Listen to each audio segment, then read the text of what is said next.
बिस्मिल्लाहिर्रहमानिर्रहीम अस्सलामु अलैकुम वरहमतुल्लाहि वबरकातुहू। इसको स्टडी कर रहे हैं फिज़िक्स और ये लास्ट के दो क्वेश्चन रह गए इसके ERQ के हमारे पास। और इसमें दोनों ये सारे के सारे सवाल लॉन्ग क्वेश्चन टाइप लग रहे हैं हमारे को और डिफाइन भी किए गए। इस तरह से ये क्वेश्चन नंबर 3 रहता है आपका, what are the uses of dimensional analysis, explain each of them. उसकी एक एक यानी 3 प्रॉपर्टीज बताई गई हैं यहाँ पे बुक के अंदर। हम उसको एक एक को डिफाइन करेंगे यहाँ पे। इसको क्वेश्चन फॉर्म में कहता है analysis of unit, how it can assist in problem solving. ठीक है, ये थोड़ा सा सवाल चेंज है, बहुत ज़्यादा चेंज है आपका, फिर भी कोशिश की उसको बनाने की। तो आज जो लेक्चर है हमारे पास वो क्वेश्चन नंबर इसका 3 और 4 के ऊपर डिपेंड करेगा। उसके बाद ये चैप्टर फिनिश हो जाएगा आपका। ठीक है, इसके MCQs भी कर चुके हैं, प्रॉब्लम भी कर चुके हैं, इसके क्वेश्चन आंसर भी कर चुके हैं। और रही बात क्या कहते हैं बुक के इंपॉर्टेंट MCQs बनाने की, तो जब पूरी बुक ख़त्म हो जाएगी हमारे पास फिर हम चैप्टर वाइज के MCQs की तरफ भी जाएंगे। ओके, नाउ स्टार्ट करते हैं क्वेश्चन नंबर 3 को। कहता है what are the uses of dimensional analysis. कहता है डायमेंशनल एनालिसिस के क्या इस्तेमाल हैं, क्या यूसेज है हमारे पास। एक्सप्लेन ईच ऑफ देम, हर एक को आप डिफाइन कीजिए। बुक ने तो कुछ भी नहीं किया, सिर्फ नाम सिर्फ लाइनों के अंदर 3 यूजेस बता दिए उसने हमारे को। ऐसा नहीं कर सकते हम, इसको डिफाइन करना पड़ेगा हमें क्वेश्चन के जो नीड है उसके मुताबिक। ठीक है, आंसर बताते हैं यहाँ पे हम। Dimensionality is a fundamental aspect of measurement. ठीक है, ये रिफ्लेक्ट कर रहा होता है मेजरमेंट को हमारे डायमेंशन एनालिसिस के जरिए, डायमेंशनलिटी के जरिए। ठीक है, and is applied in real life of physics. Physics की रियल लाइफ में इसको बहुत इस्तेमाल करते हैं डायमेंशनलिटी को।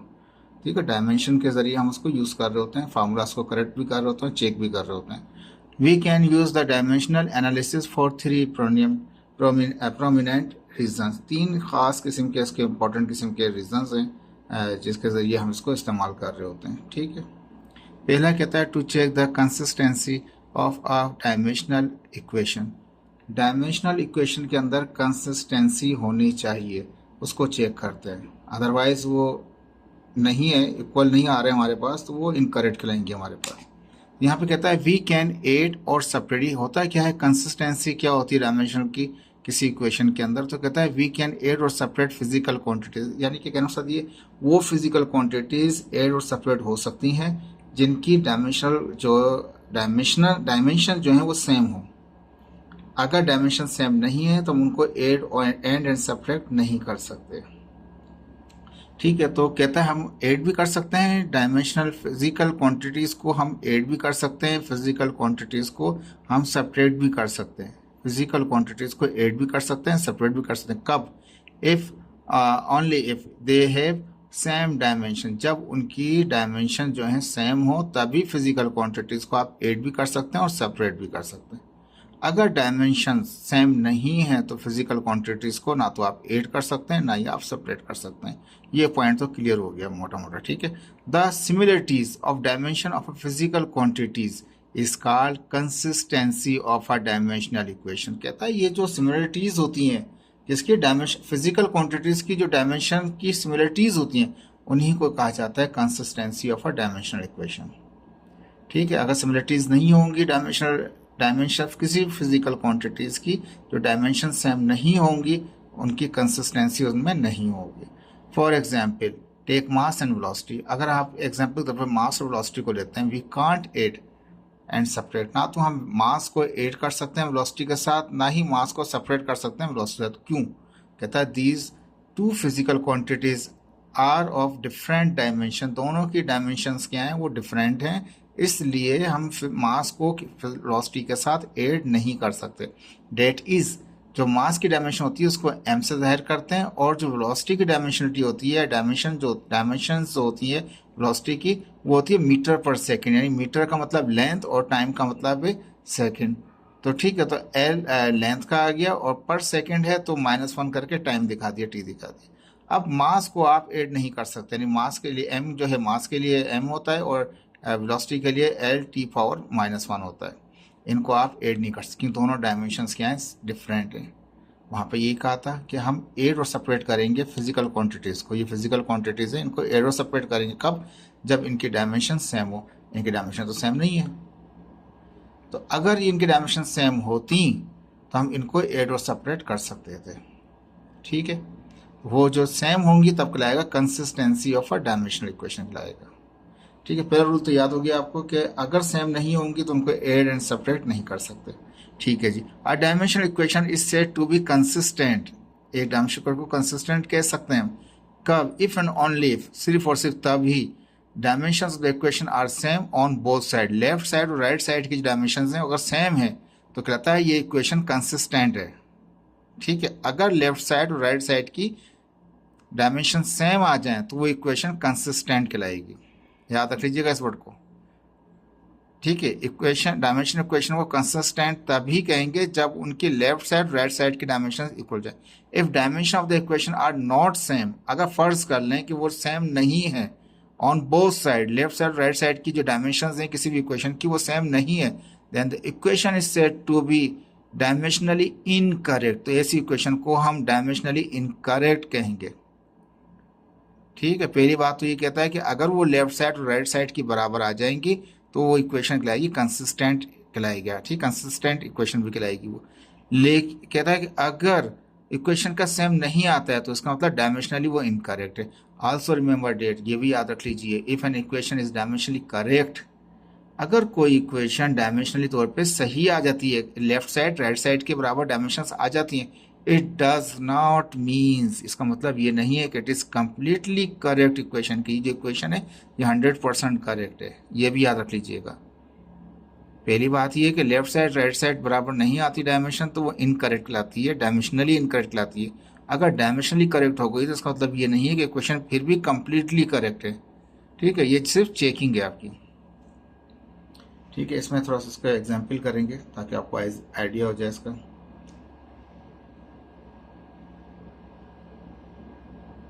ठीक है, एग्जाम्पल आगे, check consistency of a dimensional equation of speed, speed की डायमेंशनलिटी इक्वेशन को चेक करना चाहेंगे, इसी कंसिस्टेंसी को चेक करने के वेलोसिटी, स्पीड जो है वो डिस्टेंस डिवाइड बाय टाइम होता है।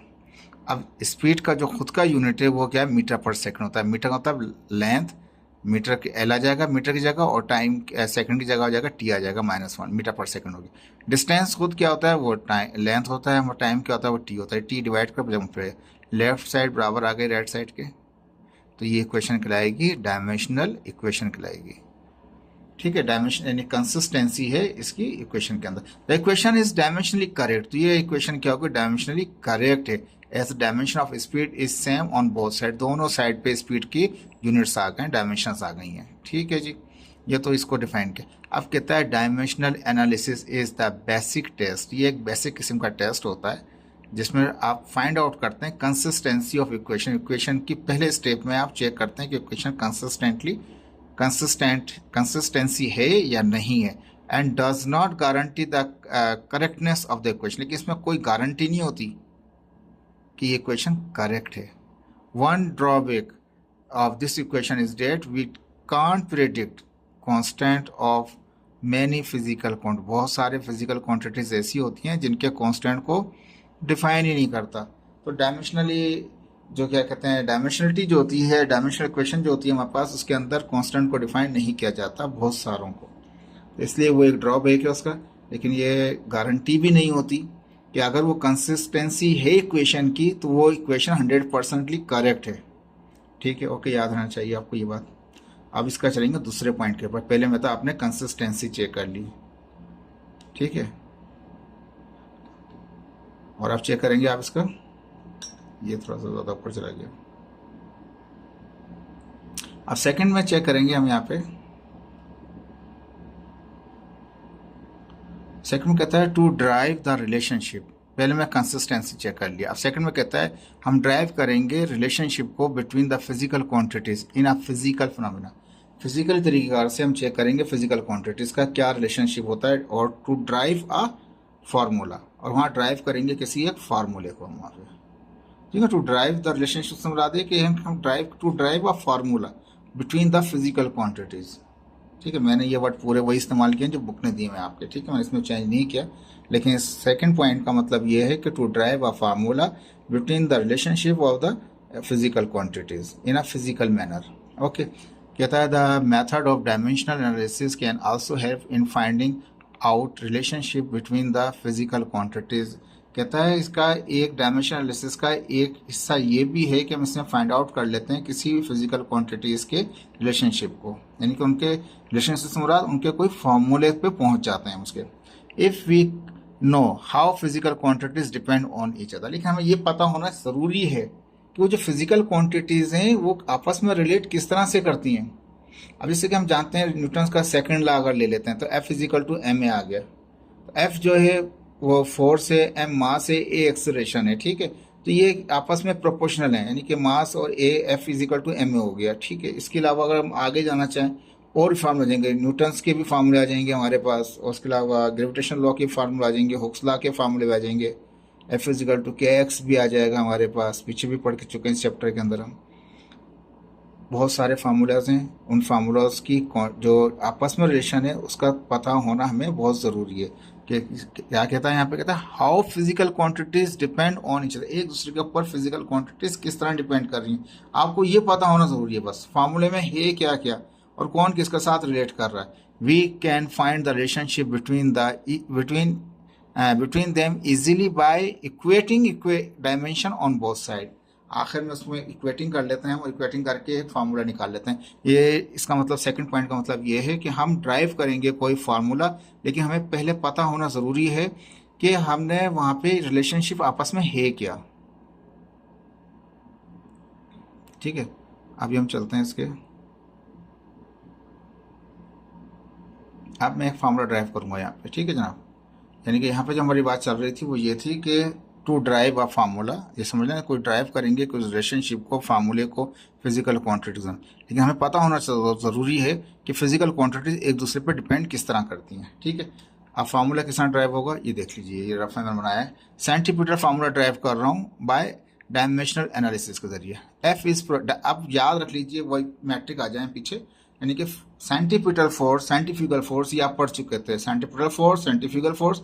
सेंटीपिटल फोर्स का जो फार्मूला था हमारे पास, उसमें फोर्स प्रोपोर्शनल थी मास के साथ, वेलोसिटी के साथ और रेडियस के साथ, ठीक है। उसमें रेडियस अपॉन में आ रहा था, लेकिन यहाँ पे जब प्रोपोर्शनलिटी है हमारी, कि प्रोपोर्शनलिटी क्या है, फोर्स प्रोपोर्शनल है किसके साथ, मास के साथ, वेलोसिटी के साथ, इनके साथ तो डायरेक्टली था, रेडियस के साथ इनवर्सली था। लेकिन यहाँ पे हमने क्या किया, खुद ब खुद फार्मूला बनेगा वो। हमें ये पता है कि सेंटीपिटल फोर्स में जो फिजिकल क्वांटिटीज़ हैं, मास है, वेलोसिटी है और रेडियस है, ये आपस ये मिलके क्या करते हैं, ये फोर्स के साथ रिलेट हो रही होती हैं, ठीक है जी। अब मैंने क्या किया, मुझे नहीं पता ये रेडियस फिलहाल तो मुझे ऊपर नज़र आ रहा है, लेकिन फार्मूले में किस तरह से आएगा, तो मैंने हर एक क्वांटिटी के लिए मैंने क्या किया, एक कांस्टेंट कंसिडर कर लिया, ए, एम की पावर ए कंसिडर कर ली कांस्टेंट, बी की सॉरी वी की पावर बी कंसिडर कर ली, और यानी मास की जो पावर है, एक्सपोनेंट है, मास का जो एक्सपोनेंट है वो कंसिडर कर लिया मैंने ए, और वेलोसिटी का जो एक्सपोनेंट है वो कंसिडर कर लिया मैंने बी, और जो रेडियस का एक्सपोनेंट है वो कंसिडर कर लिया मैंने सी, ठीक है। ए बी सी निकालेंगे तो खुद ब खुद फार्मूला बन जाएगा इसका, ठीक है।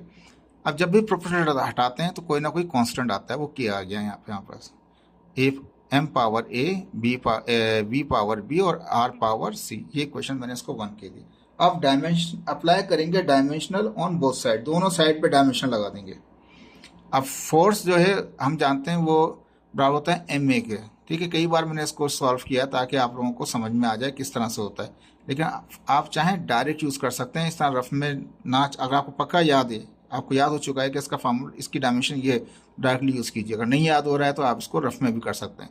F is equal to M a होता है, और एम बराबर होता है, एम के लिए इस्तेमाल करते हैं कैपिटल एम।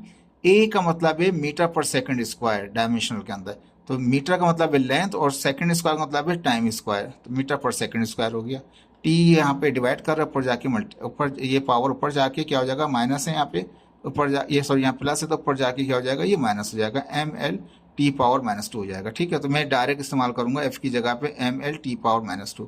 ये रफ में भी दिखाया हुआ है, अगर आप डायरेक्ट भी कर सकते थे। एफ इजिकल टू एम है, एम का मतलब ए, एम का मतलब एम आ गया, और एक होता है मीटर पर सेकंड, लेंथ इंटू टाइम -2, ठीक है। अपनी जगह पर मास है तो मास का एम होता है, वेलोसिटी का होता है मीटर पर सेकंड होता है तो एल ओवर टी कर दिया, बी पावर है तो ब्रैकेट के ऊपर होल पे पावर दिखा दिया, आर रेडियस, रेडियस क्या होता है वो लेंथ होती है तो वो लेंथ पावर एल पावर, सी है तो सी कर दिया, ठीक है। लेफ्ट साइड ऐसे ही रहा मेरे पास। यहाँ पे क्या हुआ, ये पावर जो ए होल पावर था ये एम पे आ गया, ठीक है, एक ही एलिमेंट अंदर, यहाँ पे दो एलिमेंट हैं, तो पहले इसको थोड़ा सॉल्व कर लिया और डायरेक्ट भी यहाँ डायरेक्ट भी कर दिया। ये पावर एल पे भी आएगा, ये पावर टी पे भी आएगा। एल पे तो आ गया, लेकिन टी पे क्या था, नीचे था। जब टी ऊपर जाएगा तो ये क्या होगा, ये पावर माइनस का हो जाएगा, तो टी पावर माइनस बी, यानी बी एल पे भी पावर बनाए और बी पावर बनाए टी की भी, लेकिन टी नीचे से ऊपर गया है तो नीचे से नीचे प्लस था तो ऊपर जाके माइनस बी हो गया, सी के पावर एल हो गया। ठीक है जी। अब मैंने इसको इनको सबको एक ही इक्वेट करने के लिए एक ही तरफ ले लिया, एम पावर ए, एल पावर क्या हो गया हमारे पास, ये भी एल है ये भी एल है। ठीक है, दोनों एल हैं, मल्टीप्लाई हो रहे हैं तो पावर क्या हो जाएंगी, ऐड हो जाएंगी, बी प्लस सी हो जाएगा, टी पावर माइनस बी है हमारे पास यहाँ पे। ये हो गया क्वेश्चन 2। ठीक है, मैट्रिक में हमने इक्वेट करना सीखा था, इक्वेटिंग करते थे, एक्स स्क्वायर के लिए एक्स स्क्वायर से करते थे, एक्स को एक्स से करते थे, कांस्टेंट को कांस्टेंट से करते थे मैट्रिक में, मैथमेटिक्स में। यहाँ पे मास को मास से इक्वेट करेंगे, लेंथ को लेंथ से इक्वेट करेंगे, और टाइम जो है टाइम को टाइम से इक्वेट करेंगे, लेकिन इनकी एक्सपोनेंट को इक्वेट करना है यहाँ पे। तो इक्वेटिंग ईच टर्म, हर टर्म को हम यहाँ पे क्या करेंगे, इक्वेट करेंगे। ठीक है, तो अब ये हमारे पास आ चुका था ऊपर। ठीक है, ये आपको दिखा दिया था, इक्वेशन 2 बन चुकी थी हमारे पास यहाँ पे। अब इक्वेट, इसकी पावर m की पावर 1 है, यहाँ m की पावर a है, तो a बराबर हो जाएगा 1 के, तो a बराबर हो गया 1 के। l की पावर 1 है, यहाँ पे l की पावर क्या, b प्लस सी है, तो b प्लस सी बराबर हो जाएगा 1 के, जो l की पावर है, b प्लस सी बराबर 1 के हो गया। अगर इसको सॉल्व करना चाहें तो उसको फर्दर सॉल्व भी कर सकते हैं आप। ठीक है, लेकिन अभी मैंने इसको सॉल्व नहीं किया, लेकिन इसके बाद मैंने t को ले लिया, t की पावर माइनस बी है, यहाँ पर t की पावर माइनस टू हो जाएगा माइनस बी के, माइनस टू बराबर हो गया माइनस बी के। ठीक है, वो इक्वेशन 1 पहले कर चुके थे, इक्वेशन 2, ये इक्वेशन 3 कह दिया इसको। अब ये माइनस से माइनस कैंसिल हो गया, ये b माइनस बी, टी को जब इक्वेट किया टी के साथ तो टी की पावर माइनस टू थी, तो माइनस टू बराबर आ गया माइनस बी के, माइनस टू बराबर आ गया माइनस बी के, तो माइनस माइनस से बी भी आ गया 2, ए आ चुका है, बी आ चुका है, तो बी की वैल्यू पुट करते हैं यहाँ पर, तो इक्वेशन 3 के अंदर तो सी निकल आएगा, तो बी की वैल्यू मैंने यहाँ पुट कर दी इक्वेशन 3 के अंदर, जहाँ जहाँ बी हम 2 पुट कर दें, तो 2 plus c is equal to 1, 2 इधर प्लस का हो जाएगा माइनस का हो जाएगा, सी इज इक्वल टू क्या आ जाएगा मेरे पास, -1 आ जाएगा। ए बी सी आ गए, तो इसका मतलब ये है कि मैं क्या करना है, मुझे यहाँ पे जो पहला इक्वेशन था, यहाँ पे हमने ए की वैल्यू पुट कर लें, बी की वैल्यू पुट कर लें, सी की वैल्यू पुट कर लें, तो ये फार्मूला ड्राइव हो जाएगा। अब देख लीजिए आप, ए क्या निकला था आपके पास, ए 1 आया था, तो ए एम की पावर था, ए 1 आ गया, बी क्या आया था 2 आया था, बी की पावर था 2 आ गया, सी क्या था वो -1 है, वो सी जो था वो आर की पावर था रेडियस की, तो -1 है तो -1 कर दिया। अब इसको फर्दर सॉल्व करें तो के F is equal to k m power 1 t v square, और आर जो माइनस का था ये नीचे चला गया, तो ये फार्मूला है, F is equal to k m v square upon r square. लेकिन but no information about k, लेकिन के बारे में कोई इन्फॉर्मेशन नहीं है। ये एक ड्रॉबैक होता है इसका डायमेंशनल इक्वेशन का। डायमेंशनली अगर इक्वेशन को चेक करेंगे आप तो फार्मूला ड्राइव तो कर लेंगे, लेकिन कांस्टेंट के बारे में वो कोई मालूमात नहीं देता। ठीक है, इसको दोबारा रिवाइज कर देता हूँ मैं आपके लिए। देखिए, हमने सेकंड रूल इस्तेमाल किया। सेकंड रूल में ये कहा था कि अगर हमें रिलेशंस पता हो किसी के बारे में तो हम एक फार्मूला ड्राइव कर सकते हैं। तो हमने सेंट्रीपिटल फोर्स का लिया था, आप न्यूटन सेकंड लॉ का ही बना सकते हैं, मुख्तलिफ जो चाहे एप्लीकेशन जो भी चाहे आप बना सकते हैं नोट्स इसमें। F is equal to M V आ गया था हमारे पास, ए बी सी हमने कांस्टेंट कंसिडर कर लिए थे। डायमेंशनल इक्वेशन के जरिए हमने क्या किया, हमने ए बी सी की वैल्यू फाइंड आउट की। जब ए बी सी की वैल्यू फाइंड आउट हो गई तो उनको फार्मूले में पुट कर दिया। जो माइनस का था तो ज़्यादा वो नीचे चले जाएगा, तो फार्मूला ऐसे ही बनता है। लेकिन के बारे में इस डायमेंशनली चेक करने के अंदर या फार्मूला ड्राइव करने में, रिलेशन बनाने के अंदर एक रिलेशन जो हमने बना दिया, ये जिसको हमें पता था कि ये इस तरह से था, इस तरह से रिलेट कर रहे हैं, अब पता चल गया कि ये दो डायरेक्टली हैं और ये इन्वर्सली प्रोपोर्शनल हमारे पास है। तो एक फार्मूला ड्राइव कर लिया, लेकिन कांस्टेंट के बारे में कोई इन्फॉर्मेशन नहीं मिलेगी इसके अंदर। ठीक है, वापस आते हैं तो कहता है टू ड्राइव करना होता है हमें इसके अंदर एक रिलेशनशिप बनाते हैं फिजिकल क्वांटिटीज़ का फिजिकल तरीका से फार्मूले की फॉर्म में। ठीक है, ये एग्जाम्पल मैंने यहाँ पे पीडीएफ लिखा हुआ है, आप वहाँ से इसको यहाँ पे लिख लीजिएगा अपने पास। इसके बाद आते हैं हमारे पास इसका सी आता है इसका, कहता है to change unit from one system to another system. यानी कि हम क्या करेंगे, एक सिस्टम से, देखिए फोकस आउट हो गया,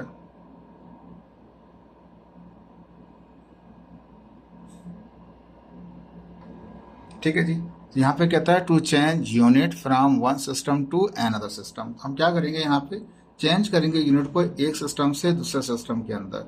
देखें 3 पॉइंट थे, पहली पॉइंट के अंदर कंसिस्टेंसी चेक की, दूसरे के अंदर हमने ड्राइव किया फार्मूला, तीसरे वाले में क्या करेंगे, एक सिस्टम के यूनिट से हम दूसरे सिस्टम का यूनिट फाइंड आउट करेंगे। अब जैसे कि हम जानते हैं एक सिस्टम हमारे पास SI होता है और एक सिस्टम हमारे पास CGS होता है।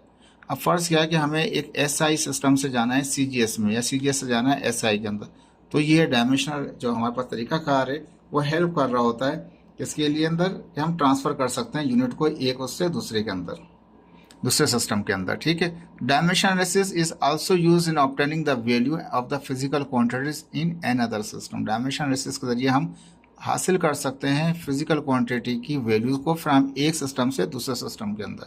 For example, if you want to convert a physical quantity from SI system, SI system को मैट्रिक सिस्टम भी कहते हैं, MKS भी कहते थे पहले, अब तो डायरेक्ट SI कहते हैं। तो SI जो है सिस्टम, इसको MKS सिस्टम भी, यानी कि मास किलोग्राम, यानी कि केजी जो मास हो गया हमारे पास, मास MKS। ठीक है, तो उसमें क्या होता है, मास जो होता है वो केजी में होता है हमारे पास, और जो लेंथ होती है मीटर में होती है, टाइम सेकंड में होता है। और CGS सिस्टम में क्या होता है, सेंटीमीटर, लेंथ जो होती है वो सेंटीमीटर में होती है, मास जो होता है हमारे पास वो ग्राम में होता है, टाइम सेकंड में। दोनों के अंदर टाइम सेम रहता है सेकंड, लेकिन लेंथ के लिए SI के अंदर मीटर है, CGS में सेंटीमीटर है। SI के अंदर हमारे पास मास के लिए केजी है, यहाँ पे ग्राम है। तो कहता है कि हम कन्वर्ट करना चाहते हैं SI सिस्टम को किसमें, CGS सिस्टम में। We can easily do this with the help of dimension analysis. Dimensional analysis के जरिए हम इसको ये काम कर सकते हैं। ठीक है, किस तरह करते हैं, कहता है कि आप फिजिकल क्वांटिटी हैज़ 2 पार्ट। एक फिजिकल क्वांटिटी के 2 पार्ट होते हैं। एक पार्ट तो उसका न्यूमेरिकल या मैग्नीट्यूड को कहा जाता है, यानी वैल्यूज होती हैं, मैग्नीट्यूड होता है इसमें, न्यूमेरिकल वैल्यू होती है, मैग्नीट्यूड एक ही बात है। And the other part is the unit, दूसरा पार्ट उसका यूनिट होता है। अब यहाँ कंसिडर कर लिया कोई फिजिकल क्वांटिटी है जिसको हम x कह रहे हैं, तो उसका जो हमारे पास न्यूमेरिकल वैल्यू है वो हम कह रहे हैं उसको n, और जो यूनिट है उसको यूनिट को u कह रहे हैं हम। ठीक है, तो एक फिजिकल क्वांटिटी कोई भी XYZ कोई भी हो सकती है। यहाँ x कंसिडर कर लिया फिजिकल क्वांटिटी, हम कह रहे हैं उसमें 2 चीज़ें होंगी, या तो एक उसमें उसकी न्यूमेरिकल वैल्यू होगी n, और एक उसका एक यूनिट होगा। अब फर्ज कर लें हम चाहते हैं कि कन्वर्ट करना चाहते हैं एक फिजिकल क्वांटिटी को एक यूनिट से दूसरे यूनिट के अंदर। ठीक है, तो जो पहला यूनिट है वो N1U1 हो गया, तो जिसमें कन्वर्ट करना चाहते हैं वो N2U2 हो जाएगा। ठीक है, ये यूनिट अलग होगा, वो यूनिट अलग होगा, न्यूमेरिकल वैल्यूज चेंज हो जाएंगी उनकी, N1 और N2 में फ़र्क आ जाएगा। Where N1 N2 are the numerical part and U1 and U2 are dimensions of और both unit of both side, दोनों साइड के यूनिट हैं उसके। ये कह लें डायमेंशनली इक्वल हैं, वो डायमेंशनली वो दोनों के दोनों इक्वल हैं, चाहे वो CGS में है या वो SI के अंदर है, डायमेंशनली इक्वल है, लेकिन यूनिट वाइज फ़र्क है उसका। तो हम उसको सॉल्व करेंगे, उसको कन्वर्ट करेंगे। यहाँ कहता है एग्जाम्पल, कहता है कि कन्वर्ट करना चाहते हैं हम यूनिट न्यूटन को किसमें, डाइन के अंदर। तो फर्स्ट कर लिया N1U1 जो हमारे पास वो न्यूमेरिकल वैल्यू है किसकी, फोर्स की। न्यूटन किसका यूनिट है, वो फोर्स का है। ठीक है, और डाइन भी किसका यूनिट है, वो भी फोर्स का है। लेकिन न्यूटन किस में इस्तेमाल करते हैं, वो SI में इस्तेमाल करते हैं, और डाइन किस में इस्तेमाल करते हैं, वो CGS में इस्तेमाल करते हैं। ठीक है, तो अब हम ये कह रहे हैं कि जो N1 और U1 है वो फोर्स के वो SI सिस्टम में आ जाएंगे, और N2 और U2 जो होंगे वो किस में आ जाएंगे, वो CGS में आ जाएंगे। तो एक तरफ हमने SI सिस्टम रखा, एक तरफ हमने रखा CGS सिस्टम रखा। ठीक है, जो N2 और U2 जो इस तरफ है राइट साइड पर हैं वो CGS है, और लेफ्ट साइड पर हमने रखा SI सिस्टम। हमने ये कहा कि डायमेंशनली बोथ आर इक्वल। ठीक है, डायमेंशनली दोनों इक्वल हैं। तो N1 जो हमारे पास न्यूमेरिकल वैल्यू है किसकी हमारे पास, वो SI वाले की, और N2 किसकी न्यूमेरिकल वैल्यू, वो CGS की हमारे पास है। लेकिन यूनिट U1 और U2, U1 यहाँ पर है, यहाँ U2 है, डायमेंशनली बोथ आर इक्वल। यही पढ़ते आ रहे हैं ना पूरे चैप्टर में हम। अब N1 अपनी जगह पर है। अब ये यहाँ पे इसको इस तरह समझ लें कि ये MLT-2 ये यहाँ पे किसके हैं, ये SI के हैं। ये हम मल्टीप्लाई कर रहे हैं N को, तो वहाँ जाके ये डिवाइड कर देंगे, यानी कि यहाँ मल्टीप्लाई वहाँ जाकर डिवाइड करना है। अब ये जो M है ये CGS का है। ठीक है, तो ये ग्राम में होगा, ये किस में होगा, ये केजी में होगा। यहाँ जो लेंथ है CGS की वो सेंटीमीटर में होगी, वहाँ पे जो लेंथ होगी वो मीटर में होगी। टाइम यहाँ पे सेकंड में होगा, टाइम वहाँ पर भी सेकंड में ही होगा। लेफ्ट साइड पे सारी जो डायमेंशंस हैं वो एस आई की हैं, राइट साइड पे डायमेंशंस जो हैं वो सी जी एस की हैं। तो याद रख लें, दोनों में एम आ रहा है, ऐसा नहीं एम काट दें, एल से एल काट दें और टी स्क्वायर से टी स्क्वायर काट दें, नहीं ऐसा नहीं कर सकते आप, क्योंकि टाइम तो टाइम से कट जाएगा, क्योंकि दोनों ही सेकंड हैं। लेकिन यहाँ पे लेंथ जो है वो सेंटीमीटर है, सी जी एस में सेंटीमीटर होती है, ठीक है, दोबारा रिवाइज करा रहा हूँ आपको। तो यहाँ लेंथ सेंटीमीटर है, मास जो यहाँ पे वो ग्राम में है, ये सी जी एस है। वहाँ पे जो मास है वो ग्राम में नहीं है, वो किलोग्राम में है। वहाँ पे लेंथ, यहाँ पे जो लेंथ है वो मीटर में है, तो ये फ़र्क है। तो मास मास को जाकर डिवाइड करेगा, लेंथ लेंथ को डिवाइड करेगी, टाइम टाइम को जाकर डिवाइड करेगा, ठीक है।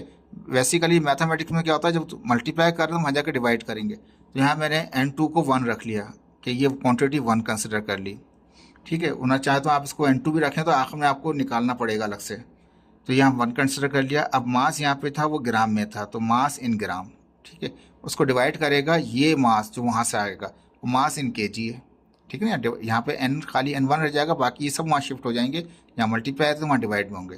तो मास मास को जाकर डिवाइड करेगा, तो वो मास जो यहाँ था वो ग्राम में था, वो जो मास आया वो केजी का था।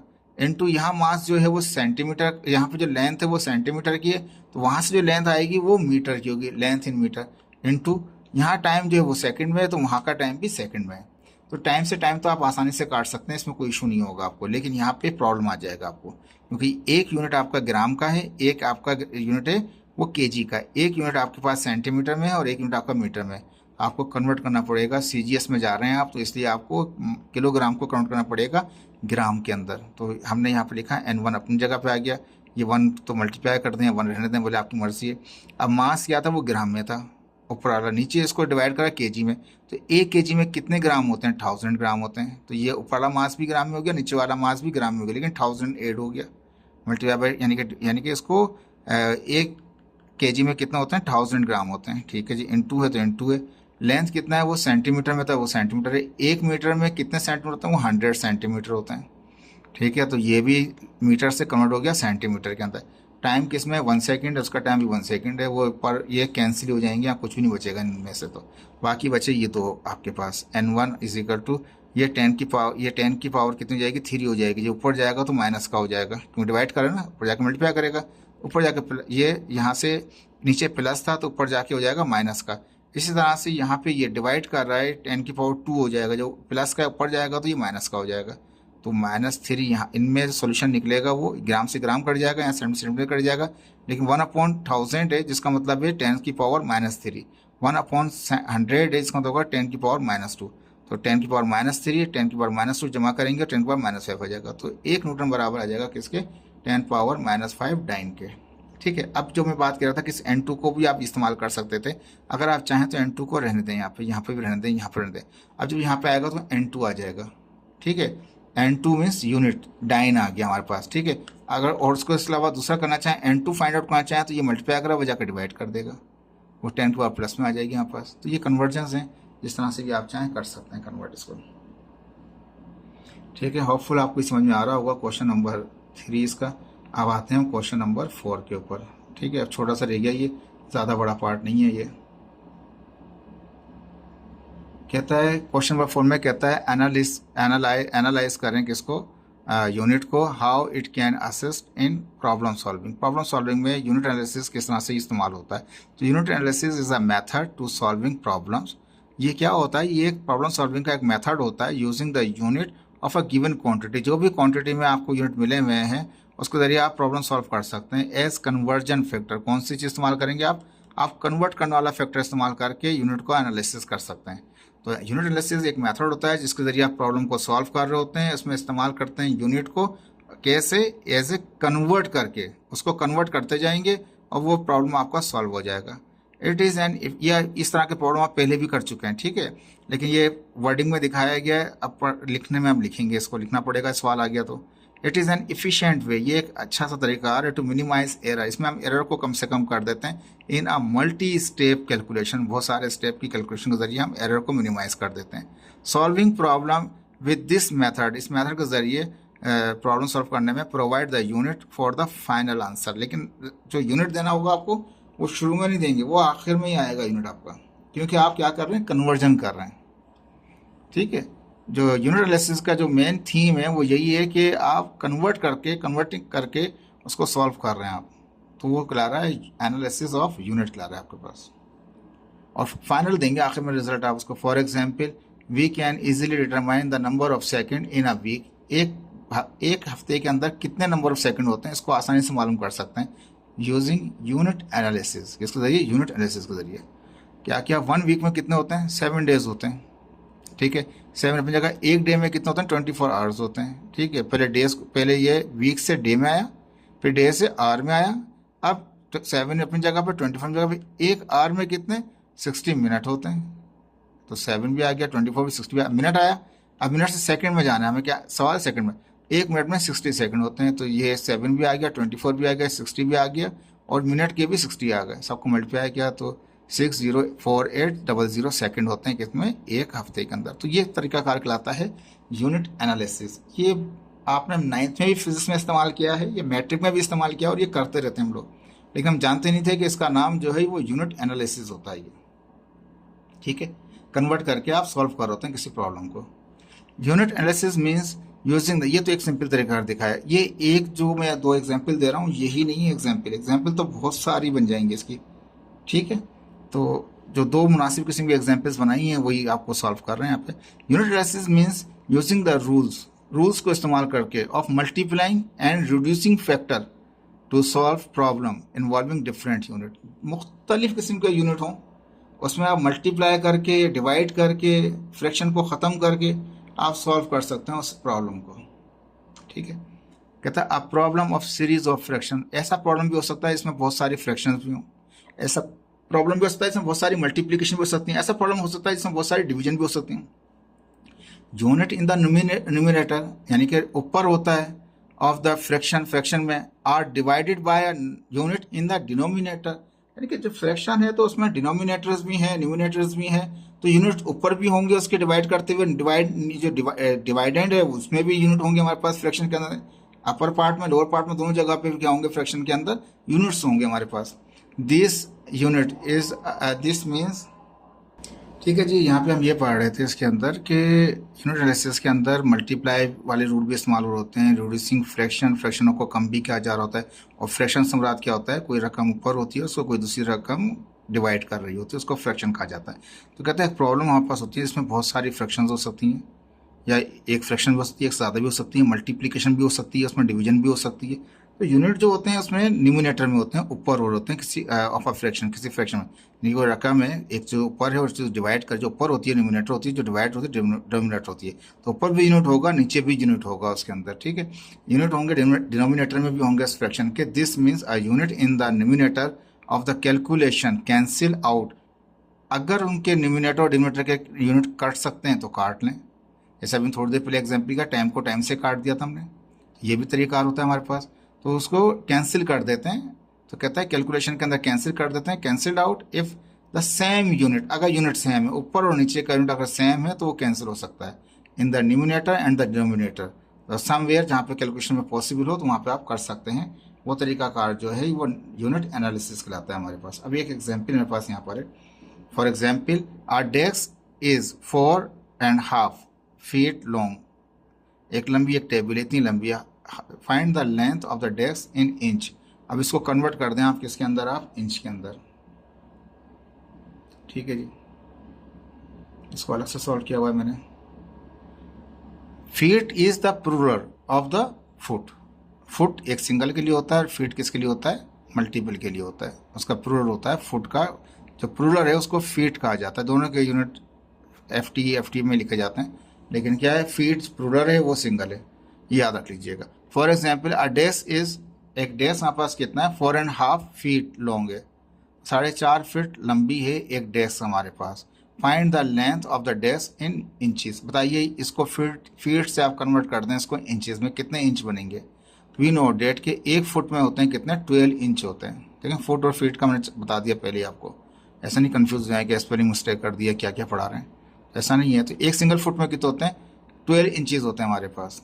ठीक है, अब हम कन्वर्ट करेंगे इसको किसके अंदर? इंचेस में कन्वर्ट करेंगे। तो 4.5 फीट बराबर होगा किसके? ये मल्टीप्लाई कर दिया। पहले फ्रैक्शन को, इम्प्रॉपर फ्रैक्शन को प्रॉपर फ्रैक्शन बनाने के लिए क्या करते हैं? 2 मल्टीप्लाई बाय 4 कितना होगा 8, और 8 प्लस 1 कितना होगा 9, 9 अपॉन कितना हो गया 2। तो 9/2 कैसे आया, 2 ने मल्टीप्लाई किया 4 को, तो 4 2 से 8 और ऊपर वाला प्लस कर देंगे तो 8 प्लस 1 कितना 9, 9/2 हो गया। ये हो गया इतने फीट होगा इसमें। अब ये फीट है, लेकिन हमने इसको इस्तेमाल कर लिया कि इसको हमें कन्वर्ट करना है इंच के अंदर। हम जानते हैं एक फुट के अंदर कितना होते हैं 12 इंचीज होते हैं।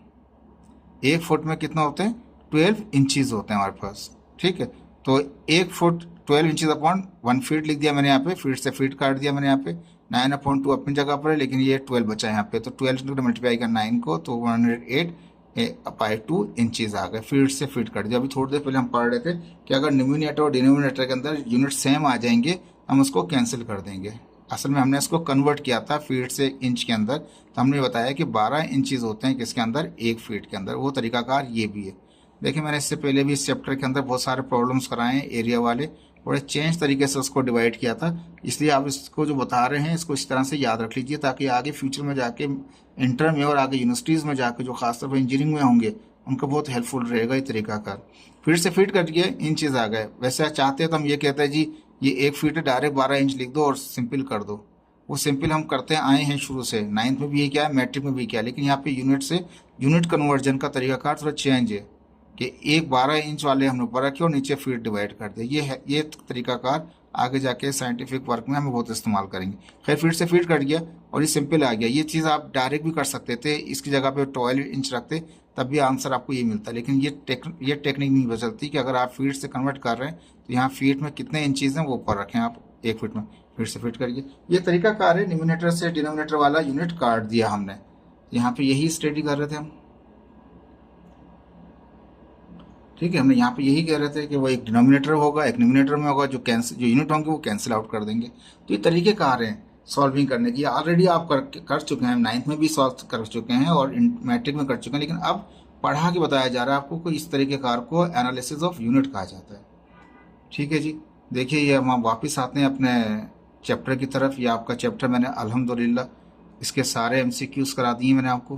ठीक है, ये सारे MCQs करा चुका हूँ। ये देखिए ये सारी एक्सरसाइज के MCQs भी सॉल्व करा चुका हूँ आपको। इसके CRQ क्वेश्चन जो थे ये भी करा दिए मैंने, अपलोड कर दिए आपको पहले प्रीवियस लेक्चर्स के अंदर। और ये साइंटिफिक बेस्ड क्वेश्चंस थे जो शॉर्ट टाइप में थे ज़्यादातर। और ये हमारे पास ERQ जो थे हमारे पास, ये लॉन्ग टाइप में थे हमारे पास।